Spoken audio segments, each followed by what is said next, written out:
I'm Bob. I like coffee. I also like to tell stories. So here at the Bobcast Coffee, it's time for a coffee break. So take a coffee break with me and pour yourself a cup of your favorite Joe. By the time you're done with your coffee, you'll know something about me you really didn't need to know. But you'll have fun learning it. Just remember, my stories are true. For the most part.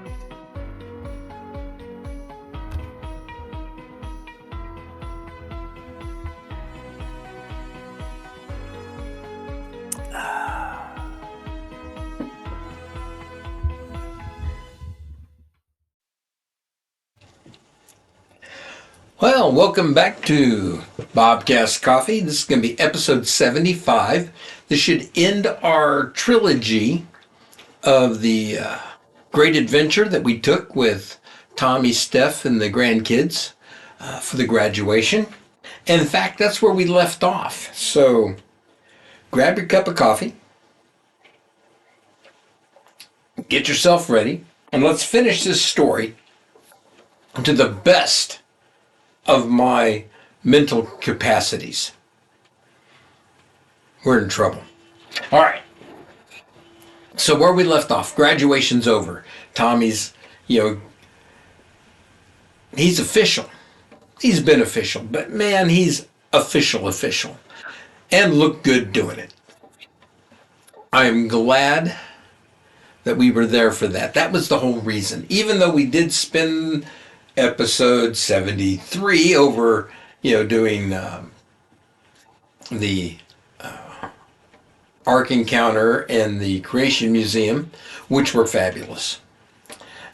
We spent 74 over episode 74 in Michigan State doing an over-the-top graduation.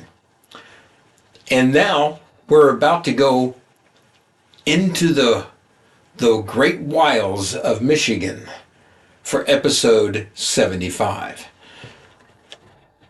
The great wilds. So we had everything pretty much planned out all the way up to the graduation. After that, as far as Bob knows, we got nothing planned. So yeah, as far as Bob knew, we didn't have anything planned to begin with. Bob just tries to get in the car and go where the crowd's going because usually it's a lot of fun, and I like doing that. So we went off. We had a good time. But where are we going to go as we leave Michigan State? So the next morning after graduation, we pack up and we head north. There's a place that Tommy's been told that he's got to go see. If you're in Michigan, this is just one of the things you got to do. So we did it, which was fun. We took a very long drive, and we drove out to a place called Sleeping Bear Dunes. And that was, well, just the drive itself, getting out there. We drove through some absolutely beautiful land. I mean, it's just gorgeous up there. The farms, the woodland areas, the storms coming through and crossing over us and stuff like that was awesome. But we drove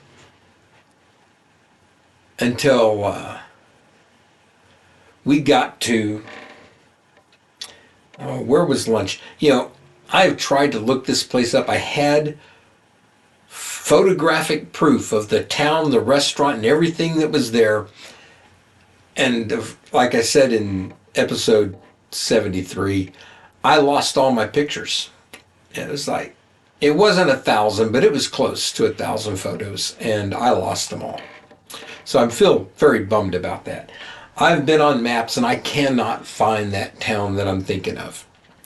But we went into this little, well, I mean, you're hungry, you're on the road. We were looking on online and found this little Italian restaurant that had really good reviews. And so we drove around, found it, and while Tommy was parking the van, I went in to make sure they were open. And I walked into this like little vestibule, love that word, and there's two main doors. One door, no sound coming from it at all. One door, lots of sound, lots of activity. So I stuck my head in to check it out. It was a bar.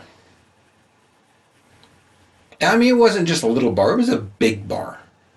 Smoke filled, pool tables, beer on tap, full blown bar. People having a great time. And I'm thinking, this really doesn't look like the Italian restaurant I was expecting. And I stepped back out and I'm thinking, well, this ain't right. So I stuck my head in that other door, and it's a much smaller room, but it's all set up with tables and tablecloths and this is the Italian restaurant, cleverly disguised next to a rowdy bar. Well, we gave it a shot. It had great reviews, and they did not disappoint. Waitress treated us really well. We had great food, and it just turned out to be a good time. So don't always trust your first instinct. Always double check yourself.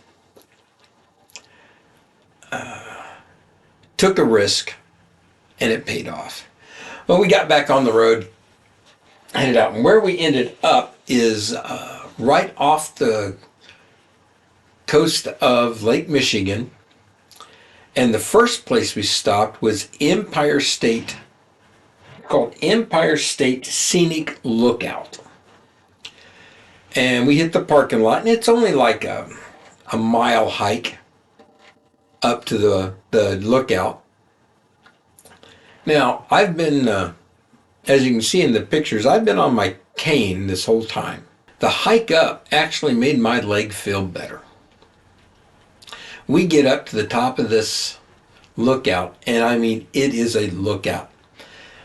All right, joke is, you go to the Grand Canyon. Yeah, that's a big canyon. You go to the Great Lakes. Yep, that's a big lake. The reality is, you get there and you go, wow, that's a lot bigger than I ever could have imagined. You see it on TV, you hear the stories, you read books. It's not the same as seeing it. I'm looking at Lake Michigan, and it is huge.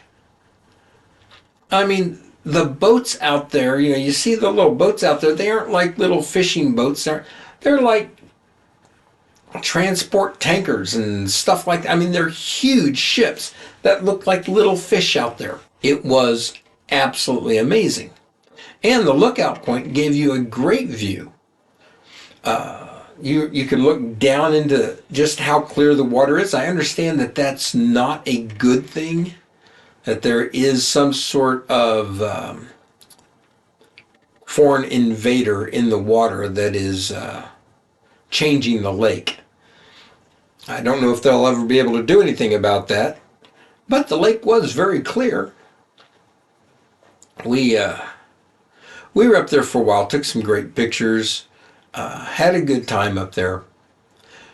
Made the hike back to, the other thing, if you're out there looking out into the lake, if you look way down the beach this way, you're standing on a cliff that is sand and rock and grass, and it drops off like that. And you can stand there and take a look and see not all, you can see a lot of Lake Michigan right there, and it's really cool. If you look down the beach, way off this way, you'll see the same thing, except it is just pure sand coming up and dropping straight down to the beach and into the Michigan, Lake Michigan. That is Sleeping Bear Dunes. And hey, I'm from West Texas. And West Texas, we have, and outside of Monahans, there is the sand dunes. Because that's what's out in the middle of nowhere in Texas. They're impressive, they're fun. What I'm looking at is not West Texas. I'm looking at a monolith of sand standing like it should just collapse into the water. So we go back down the trail, we get back in the cars and drive over there. It's not a real long drive, not in comparison to everything else we've done. We get over and check in State Park, and we pull into a parking lot where you can head up the dunes. Now, like I said, I've been on my cane for this entire trip, rightfully so, and I decide, with a little help from my wife, the brilliant Linda, hey, maybe tromping along in the sand at like this 70-degree angle may not be the smartest thing for Bob. So we decide we're going to stay down in the parking lot. We take pictures and stuff like that. And we had a good time, just hanging out down there, watching, families do crazy things, trying to not kill themselves rolling down the sand dunes. Tommy, Steph, and the kids, they go all the way up and they disappear over the hill. And so they went adventuring. When they came back, that was a treat. Watching them try to make their way down the sand dune. It was a good time. And I'm thinking, why don't we have a big chunk of cardboard so those kids could slide down the sand dunes like we did back in West Texas? Well, later, when I'm back in Yukon, came across these two British guys that are doing videos of life in America and how crazy we are. And they are at the Sleeping Bear Dunes, climbing, from in the same parking lot that we were in, climbing up the same section, except they're doing it after a huge snowstorm. So they're coming down. They took a snow sled, and they're going to slide snow sleds down this thing. And you can see there's kids out there doing it, and families are having fun. And it absolutely scares them to death about how fast they travel down this hill. Out the Sleeping Bear Dunes. Let's go sledding! Give me a push. What in the... And I'm watching this and I'm thinking, maybe not having a piece of cardboard for Tommy, Steph, and the grandkids to slide down in was an act of God and keeps my grandkids from picking sand out of their flesh for the next 6 months. Because it would have been exciting. It might have been a lot of fun. It could have been a visit to the ER. But they had enough fun trying to come down that hill. After we spent all this time over at the sand dune, we drive out to the edge of that area, and there's a very old town, like a fishing village or, processing plant, that sort of thing, out there right up on the water. So you can actually get out there and put your feet in Lake Michigan. That water is cold, folks. It's real cold. We're not in the middle of summer. We're early in the year. So we were out there. The winds were blowing. It was cold. We finally packed up, got everybody back in the van, and we headed off. Now, this whole trip, we have had everything planned, where we're staying, the little cabin in the woods, the hotels, or wherever we were going to stay. It was all planned out. At this point in the game, we got no more plans. We're just out adventuring.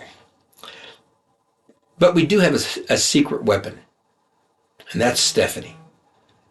So Stephanie starts doing what Stephanie does, and she starts doing her research and looking and searching. And she finds us a place at a really reasonable rate for a big suite. We're just gonna have a great time.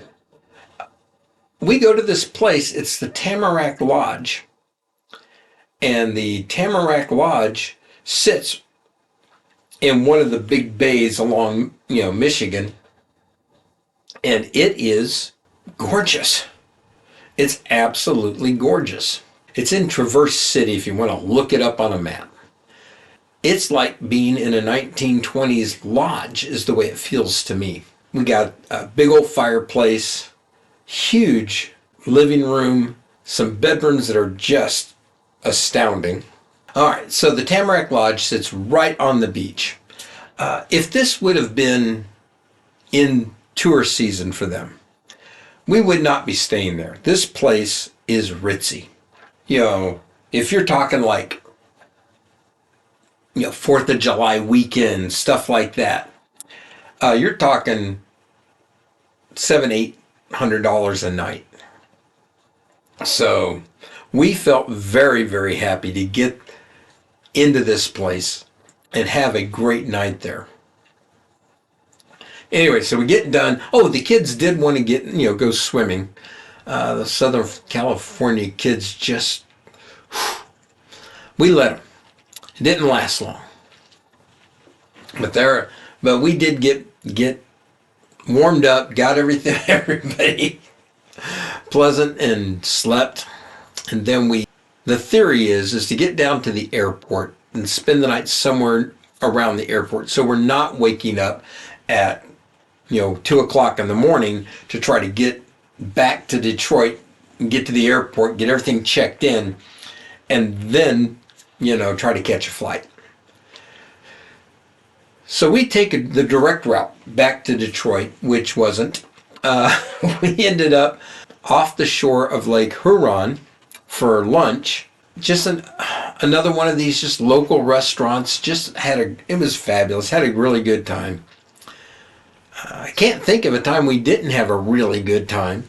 But we got to see Lake Huron, even if it was from the car, because it was cold and very, very windy. Great Lakes, I guess, generate a lot of constant wind. We jump into the vans, and we take off, and we ended up just outside of Detroit, fairly close. Spent one night at a hotel, probably paid more than we wanted to, but the next day we got over into the airport. Had actually one of the easiest times getting into the airport I've ever had. Yay TSA for Detroit. That was amazing. We got in and the gate, and we're early. So what do you do when you're early and you're at an airport? We just spent our time walking around the airport, or that wing of the airport, seeing sights and buying stuff we probably didn't need to buy, but had a good time. Had plenty of time to, get back to the gate, wait on our plane, got on Spirit, and flew home. I appreciate you, Spirit. You scare the hell out of me all the time, but on time. It's just so crammed in there, and for a claustrophobic, it was not pleasant. Seats are so close together, and the trays are barely bigger than my hand. Let's put it that way. But we get back to Houston, have a really good time. Did not follow my cardinal rule and did not get in the van fast enough, and they actually started driving away without me. So, not far, I promise. It was fun. Got in and we got back to Houston. The amazing part is I got to be with my family. And we're in Houston. We're going to spend the night, and Linda and I are going to drive back to Oklahoma. And this is where I laid down on the couch and realized I couldn't get up. Something had slipped in my back, and it was violent. We come to find out that, when they sit there and you say, oh, it feels like I got a knife in my back. I literally did. I had a broken piece of bone from an accident earlier, much earlier, like a year and a half ago. This little bone fragment was stabbed into my spinal cord. That spent us the next morning in the emergency care places and said, okay, what do you got to do? I said, we got to drive back to Yukon, Oklahoma. We're in Houston. So they pumped me full of drugs and said, good luck. And Linda and I made our drive back to Oklahoma. The next morning, no relief. I am in brutal pain. We go down to the ER and get set up with pain management, get set up with all sorts of stuff. Taking the long story short, too late, it was a surgery to get that bone fragment that they finally found out of my spine. And my back is doing much, much better. Is my back fixed? No, it's going to be a problem forever. But I'm back to being Bob again. Had a fabulous, fabulous adventure with the family. I wouldn't have missed this for the world. Now, finish up your coffee. Make your own plans for adventure and get back to work. And a quick note, please remember, if you're enjoying any of these stories, please hit the like button. Also, you can subscribe, drop us a note, hit any of those buttons out there that you like to hit, and have a great day.